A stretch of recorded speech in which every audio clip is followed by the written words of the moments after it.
Hey guys, so I wanted to do a video and want to get some feedback from all of you. So if you're looking, I've been following the Indipac and I've been doing a lot of Indipac updates and so on, the Indian Pacific Wheel Race. If you haven't, check out my videos in my channel, you'll be able to see kind of like what's going on. But a little bit set aside from that is ultra endurance bikes or ultra endurance race setups. And I've been looking at some of the bikes that people rode or have on there. I want to know what you guys think as to what setup would you have. Several riders, two come in mind, Mike Hall and Cycling Maven, are running DI2, so electronic shifting.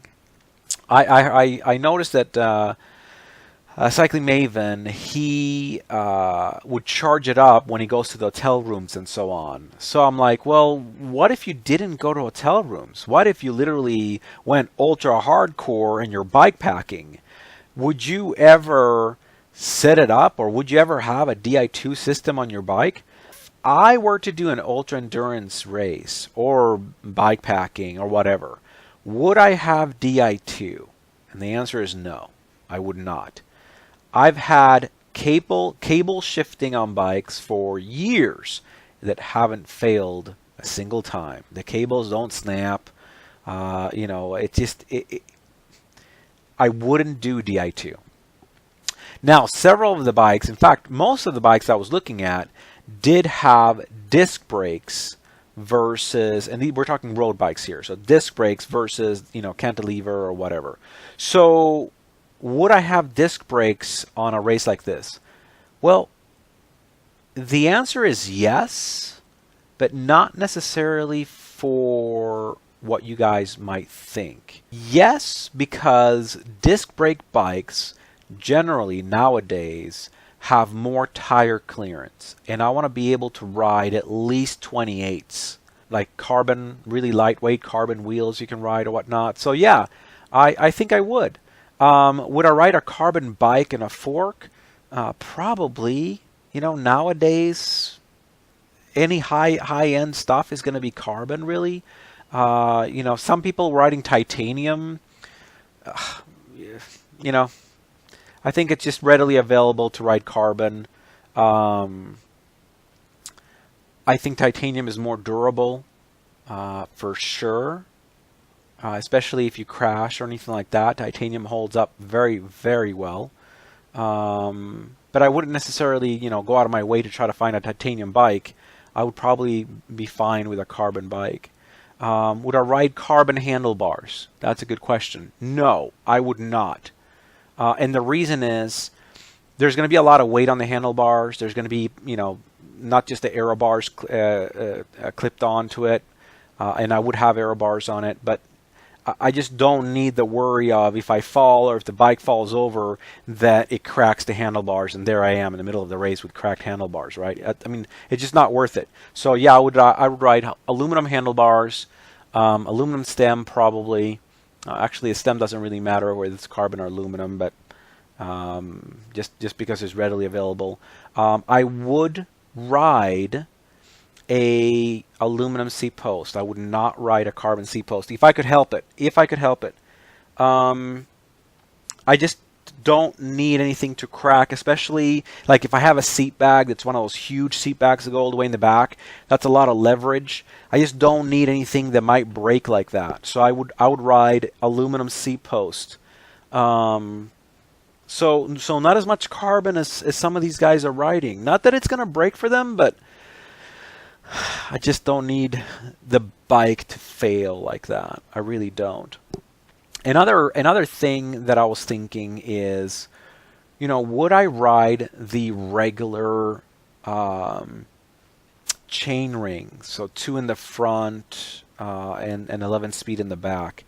And I'm thinking that maybe I wouldn't. I'm thinking that in the front I would just have one chain ring, a narrow wide chain ring, so it doesn't drop. A lot of cyclocross bikes now are geared that way. In the back though, I would have a really wide range cassette.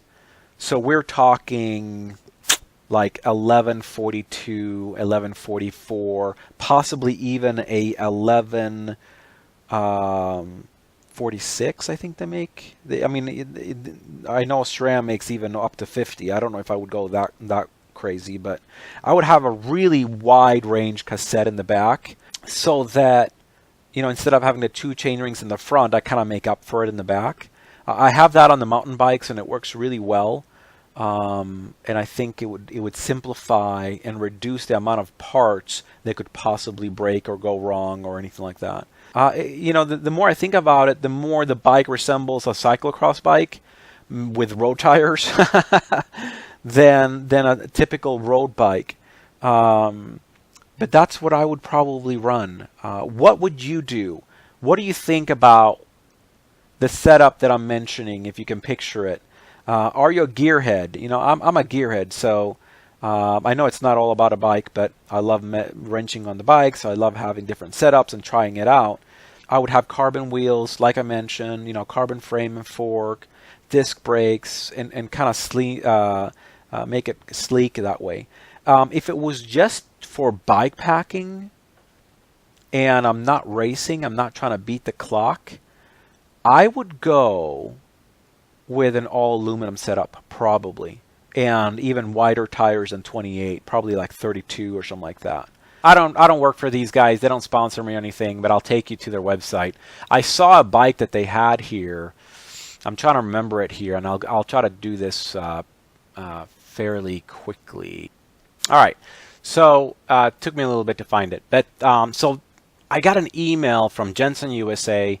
Again, they don't do anything for me, so you know, you can look at other stuff. But I just wanted to bring it up as an example. So I would probably go, if it was bike packing, I would probably do something like this.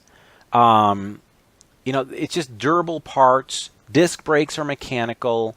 Nothing super special, but it can take some pretty big fat tires on there. It would be durable, and you're looking at $700. You know, they have it on sale for. So yeah, I would probably bike pack with something like that if I were to bike pack. Yeah, I'm not too fond of the brown color, but you know, it fades in with dirt roads, I guess. Yeah, you know, and they have different ones that are a little bit better spec than that. But something like that would work, would suffice for me for bike packing. The thing that I would change if I were to customize it is I would have a 1x, so a 1 chain ring in the front. And there's other setups, there's other bikes you can pick, but this one was really inexpensive. And the cassette, I would have a really wide range cassette. I might have to change the rear derailleur as well if I do that. Basically like a mountain bike rear derailleur and a mountain bike rear cassette. But other than that, that's a good setup for bike packing in my mind. You can strap things on there. It's durable. Is it the lightest setup? No, but we're not talking about racing. We're talking about bike packing. Anyways, so I wanted to show you guys that. Let me know what you guys think. I can get an idea of things that you might find or what you like. And maybe I can learn something from you guys. So really appreciate you guys watching. Subscribe. It's free.